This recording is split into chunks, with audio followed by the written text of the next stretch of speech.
Hey, it's Les from the TV Dudes. This week, I was lucky enough to chat with actor Matt Shevin. You can watch him right now playing Roger on the new Lifetime channel movie Her Secret Family Killer, which you can also watch on Hulu.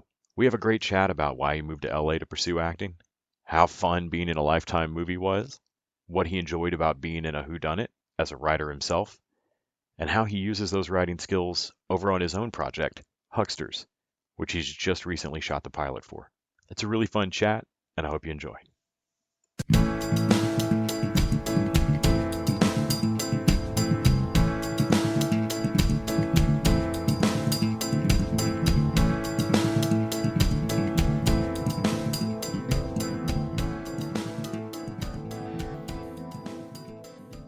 Hey, Matt. Thanks so much for making time today. I really appreciate it. Oh, no, no problem at all. It's fun. I was actually just looking up where exactly Rye, New York, is, and Yeah. and then the absolute confusion that Rye Town has to be. Oh, last you have no idea. It's funny. There was when I was growing up, there was Rye Brook, Rye Town. There's Rye Neck, which is a high school in between Rye and Mamaroneck. And so yeah, very confusing.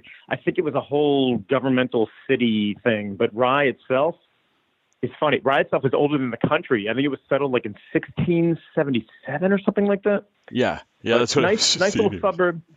Nice suburb. The dads commute into the city, kind of suburb in New York. So I'm always curious when I get to talk to actors, both what first kind of gave you the bug for being on stage or acting, however you first got started, but then what was that impetus to cross that line and look at all your friends and go, I'm going to move across the country, about to live in LA. We're going to do this. It's yeah. I'm a good guy to ask that because there was like a specific moment I think where it occurred. Um, Hold on a second. I'll move here. Yeah, I was casting commercials. I worked on the advertising side when I was younger, and I was in the middle of an audition for a commercial that we were working on, and I found myself just really enjoying and being actually sort of adept at reading scenes next to these actors, and something made me just think, let me see if I can do this, and I just dove deep into it. I took many acting classes. I'd go 4 and 5 days a week, and it was an interesting thing just to be on the other side of the camera because instead of trying to cast something perfectly or write a commercial, being an actor means you really have to just sort of give them the performance they need. So it was a really interesting sort of thing. And you're right. I think it takes some guts, but if you don't think about it too much and you come out here, you can really make it if you just stay very patient and persistent. So that was something that was sort of my moment for it, was just literally crossing the other side of the camera. Do you, out of those acting classes, because I hear that a lot, that your real work is not necessarily having booked gigs. Your real work is doing auditions and going to classes and making sure you stay Yeah. honed. Do you happen to remember any of the first few things that kind of clicked of like, oh wow, I came out of that class and feel this differently or get this skill a little bit better? Yes. What I found was when you begin, you're very stiff. I mean, I literally had a teacher tell me, he's like, when I see you, like they would video the class, so they'd say, when I see you on camera, Matt, it looks like you left the hanger inside your shirt, like you're so stiff. And I think what happens is you just keep at it and you get your hours, and there's no doubt that 10,000 hours help, but you eventually you have to climb this hill where I go over the hill, and then I'm speaking on camera in an audition the same way I'm speaking to you, with my mannerisms, with my essence. And so it's a strange thing in that eventually I become the Matt Shevin. I become the lawyer version of Matt Shevin. I become the doctor, whatever you guys need me to be.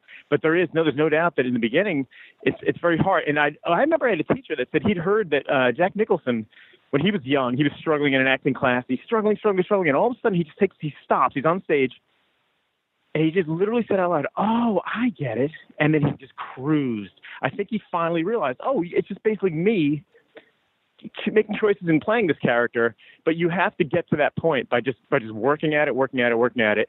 until you just feel relaxed. And I think it's much like learning an instrument or learning a new language. Your brain doesn't have to do that math where it translates. It just is able to dive right in, know what's necessary, and you feel more relaxed. No doubt, too, the more you do it on camera, the better you become. I mean, I think all people can be greedy, all people can be happy, all people can be stuck up, all people can be sad. You just haven't done it on camera yet. So the more you do it on camera, the easier that gets. Talking about getting to run through those range of emotions, the Lifetime movie that's also on Hulu right now that you were just in, Her Secret Family Killer, where you play Roger. I would imagine just as soon as you say Lifetime movie, I assume you're going to get to swing for the fences on a couple of emotional scenes in one direction or another. Either mustache twisting villainy or absolute heartbreaking romantic scene, or maybe both. Who knows? It's Lifetime. As an actor, what was it like on the audition, and then what was it like kind of getting to be Roger? It was interesting. The audition, I auditioned for a smaller role in a different Lifetime film, but I just, sometimes if you're just charming in the room, they wind up giving me a larger role, just gave it to me, this role of Roger. And it was one of the more interesting roles in the film because I do have this range where I get to cry. I cry in one scene, and then the movie's already out. I'm a villain at the end, which is my favorite thing I've ever done was that end scene where I sort of make that flip. And in a very Bond villain way, describe how I've gone about this. So it's really fun to have that range. I essentially play two characters because I'm this nice sort of fumbling sheriff throughout most of the movie, and then evil guy comes out, and so that was really, really great. I think if I had auditioned for this, I would suspect they would have chosen two distinctly different scenes that in which I come over just distraught that my wife is missing, and then in the end, not the guy you thought he was. Yeah, you hear famously the adage that every actor wants a really great death scene, but I would imagine a really great villain exposition monologue would be exceptionally fun. This is how I've done it, you fools. It was so much fun. It was 8 pages long, and when Lifetime movies when they get the green light, they are up and running. Like they cast it and told us, we're shooting next Tuesday.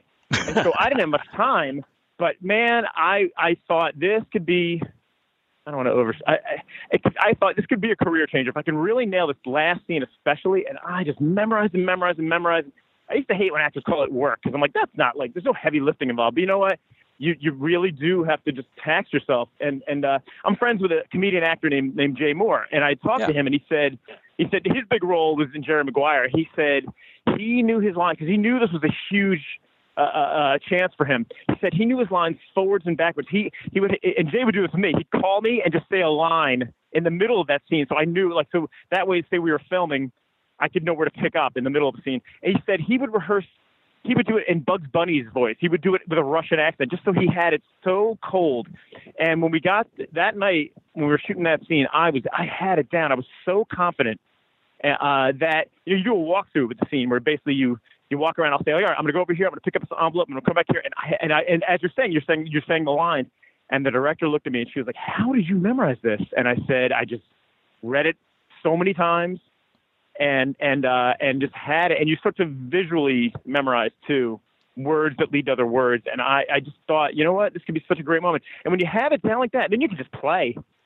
And so if the director came over and said, "All right, just put the gun down here and lean," I can do all that because I have it. And man, it is fun. It is fun to taunt. It is fun to have the gun. It is fun to be this different person. It's such a rush. That's why I think a lot of actors act when you for a brief second fall into that character, man, it does feel really good. And I mean, this is also a whodunit. So there's, one of the interesting things about this to me was the whole setup of the premise of the movie. Basically the lead comes about because of somebody doing a ancestry-ish 23andMe type genetic testing, which has already in real life led to some crazy connections and things. And so it was interesting to see that pulled as a plot point. You're a writer as well. Was it particularly fun for you to get to read the script and enjoy a whodunit that you were going to get to be in? Yes, yeah, absolutely. It's really interesting to see how it unfolds. It's it's a Lifetime film, so it's a TV film that's going to have some soap opera type qualities to it. But a friend of mine called me yesterday and he said, I recorded it and we watched it with friends and we thought, yeah, we'll just fast forward to Matt and his scenes, which I'm strangely flattered by. But they actually wound up thinking, no. He said they were like they actually wanted to see who may have done it. And there's I mean, literally the cousin who they try to set up as the guy, his name in the script was Creepy Lyle. Like, imagine literally. I mean, it's not just they didn't just set him up with that with his character description. It was every time he had a line, Creepy Lyle says this, Creepy Lyle. And so, yeah, that's really interesting. It's a great question, Les, because like I said earlier, it's so interesting to go from writer to actor to make that shift where it's a different skill set where you're trying to you're trying to give the writer and director what they're looking for, as opposed to judging the work or wondering if the work is what they need. You sort of bring your flavor to it. I would imagine so yeah, very interesting. I would imagine that writer skill set probably also helps you in that reading the lines and wanting to stay conscious or maybe being able to think a little deeper on what the writer probably intended with this, because sometimes just syntax of language. It's the same actor, the same friend of mine who called me yesterday and told me he stayed much the whole thing. I was saying to him, I have a strange skill in that, if we do a table read, and I haven't seen it, cold reading is when you get a scene, you have about 10 minutes to learn it for an audition. Frozen reading is when you haven't seen it at all. And I am very adept at just opening up the script and maybe even a table read, and I just know each line, the tonality and what they're looking for. And I swear it comes from being a writer, because you write things in a voice, what it should sound like. And I've seen, semi off the record, I was watching a few years back, 30 Rock was a show that I loved, and Alec Baldwin was just a terrific actor on it. He's so intense and funny. They threw on it as an extra on this DVD. They were doing a table read, and Alec Baldwin fumbled through that the entire time. When he hasn't had it for a little while, he didn't have that. It was really interesting. It was almost as if maybe he has a little bit of dyslexia. He was having trouble through it. So yes, I can pick it up pretty quickly and see what the writer was probably trying to say and what this character should be saying. So yes, there's no doubt that really helps. And I'm sure he's got a lockdown process now for himself on exactly what works to get him from cold to knowing it, including his when he's actually on set. He makes this concoction of 10 different. I was reading this and I thought it was fascinating. He makes it's 10 different caffeinated beverages that he calls his acting juice. That just locks him in, so he's wide awake and ready to go. But you're right. I'm sure whatever gets him to that point really works, because on 30-something, there's no one better, no one funnier. Ironically, he's also my go-to visual for when you were talking earlier about being weird on camera, of just suddenly not being normal. And there's one episode where his hands are just drifting up, and what do I do with hand me 2 coffee mugs? Right. When they when he's supposed to be in the video, and he's like, what should I do with should I have 2 mugs? Give me a second mug. And now that's all I think of whenever I have to be on camera somewhere and I'm suddenly stiff and weird, and I'm like, I'm doing the mug thing. Stop it.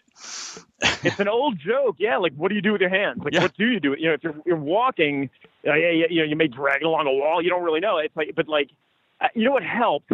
I took a lot of improv and at UCB, and eventually you realize, if you just sort of act as if this is an improv, but I know the words, then my mannerisms will sort of connect to what they're trying to do. So as I'm talking to you, my eyes are looking a certain way, my hands, I'll gesture with my hands a little bit, and that helps a lot, where you just sort of, as if I haven't heard this before, but yet I do know my next line. That I think that definitely helps it. Yeah, I mean, it's like suddenly trying to consciously blink enough times or something. This is not something you think about, so stop thinking about it. You're. Yeah, it's not so easy. It is really tough. When you'll see, let's say a commercial is calling for, we need a chef, and he's going to have a few lines. You'd think the instinct is to say, let's get a chef, and you know what? When they turn the camera on them, they'll freeze a little bit. So what you need instead is an actor who knows how to chop and dice. Yeah, and can look real, but he's comfortable on camera, delivering that line. I mean, there was a show years ago, Emerald. They gave him a sitcom, and he was terrible. I remember that sitcom. Nathan, what's yeah, it was terrible. I actually recently, I don't know what made me look it up recently, because I was fascinated by it. It only lasted 6 episodes. Yeah. And it was retooled like after the first episode, which is never a good sign. And so yeah, no, he's terrific on camera when he's doing his thing, but when you want to give him lines and play a role, it's tough. And so you need actor with skills is essentially what you need. Yeah. As a writer and somebody that's done some improv classes at UCB, I know you are also working on Hucksters, which I assume pulls from your advertising experience you were talking about earlier. Yeah. Are you finding yourself in more of a general showrunner role where you're now having to kind of try to help make people comfortable in front of the camera like this? Yeah. It was we shot the pilot a little over a year ago, and I want to shoot a couple more episodes. It was interesting. It's interesting casting. I actually really just cast a lot of my friends in it, but if I was casting, I've done some casting. I have such a heart for these actors when they come in. You want them to feel like they did such a great job. Thank you so much for coming in. But in terms of actually being on the set, it was almost overwhelming to produce the thing because I did everything and I'm supposed to act. And so you're getting 1,000 questions and you better get them all right, but you're also like sort of being torn. And our PAs didn't show up, so now I'm ordering lunch. It's really crazy. But in terms of with the other actors, I'll give them notes, but I think they kind of know what they need. But they pretty much got it. But I'll lean into them and give them a little something more of what I was looking for. You're right, because it is my vision, and actually it is based on a real agency that I work for. So part of me wanted to sort of stay true to what happened because it was unintentionally funny working for this place. I was really intrigued by it. I interned in a really small ad agency when I was in college for the period of time where I thought I wanted to go into advertising. Yeah, it's a tough business. Yeah, I was disabused of that notion pretty quick. But yeah, when I saw the premise, I was like, oh, that'll be interesting. I want to check that out. I appreciate that. Yeah, and I think it's really funny. What do you feel like the hardest, not necessarily the hardest decision, but what did you come to recognize as the most important lever to keep your hand on in terms of keeping the tone of that pilot the way you wanted? I think the key was to sort of have a vision before we started. Now, I hired a good director for it, but really he's more technical, I think. And so, you know what it was too? It was funny. I brought in who came into town, a guy who had worked with me at that agency, who's now a creative director at an ad agency. But he's also a very funny guy, and he just sort of knew. And I really left with it boiled down to what's funnier. What is every decision we made, like what could be funnier here? And some of it would be there's a scene in which a woman's just to walk past camera and she throws a bag of dog poop into a dumpster. What hairstyle was funnier? Ponytail versus out. Ponytail seemed to be funnier.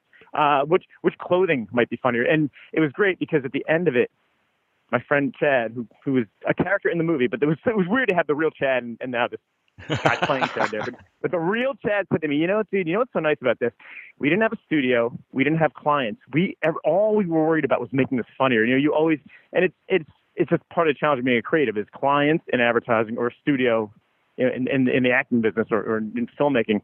They will have their notes and their vision. But for us, it was just what's the funniest thing we can do? And I like shows like 30-something that are sort of almost cartoonish. So we tried to bring some of that into there. That's Parks and Rec. Those are shows that are almost they're just sort of wacky funny, and that's my style. And I just thought, you know what? I'm just going to do what I think is funny, because funny is harder than drama. It's hard to make people laugh. It's easier to make people cry. Yeah, and especially on a written page, just trying to look at a page and see the sentiment or the tearjerker scene, I find easier than trying to be completely sure that that's a joke that works. People will go see a movie. People go see a movie and just be like, like, oh, the movie was really good, but there's a couple of scenes where like every scene has to be funny, or the audience will just say, yeah, it was good, but a couple of times it dragged. And meanwhile, drama, you have one big scene, one big soliloquy, and it's like, oh, this movie's so good, it's so intense. So that's tough. But that's I chose to do comedy because I like it. I think it's more fun. But yeah, in terms of writing, it's harder. Man, thank you so much for talking to me about it all today. Her Secret Family Killer is out on Lifetime and Hulu right now, and people can go check it out. And hopefully we'll get to check out the pilot and the next few episodes of Hucksters sometime soon. Yes. Thanks a lot. Thanks so much, man. Have a great rest of your day. All right, be good.